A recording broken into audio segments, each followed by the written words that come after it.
isifundo sethu sanamhlanje sifumaneka kwincwadi kaJeremiya chapter 13 isihlokondaba sithi umnqophiso omtsha.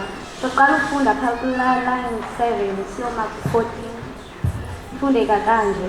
Ngokuba utsho uYehova ukuthi memelelani ngoYakobi, nivuye nitholoze ngentloko yentlanga, vakalisani, dumisani, ithini basindise Yehova abantu bakho amasalela akwaSirayeli. Iyabona ndiyabazisa bevela ezweni lasentla, ndibabuthe eziphelweni zehlabathi beneemfama neziqhwala, abamithiyo nabazalayo kunye besisikhungu esikhulu bebuyela apha.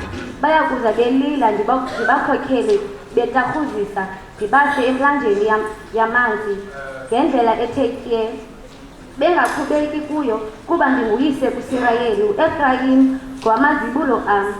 Liveni ilizwi likaYehova zintlanga, ixelele eziqithini ezikude nithi, umchithachithi kaSirayeli uya kumbutha amgcine njengomalusi egcine umhlambi wakhe. Ngokuba uYehova umisele wamkhulula uYakobi, umhlawulele wamkhulula esandleni sowomeleleyo kunaye. Bayakuze bemanelele ezindulini zaseZayoni, besike kwizinto ezilungileyo zikaYehova, enqoloweni nasewayinini entsha naseoyilini nasemqwekwini weegusha neenkomo. Imiphefumlo yabo ibe njengomyezo onyelwa ngamanzi, uvunde bangabi saphinda bathi amandla. Iyakwandula intombi ivuye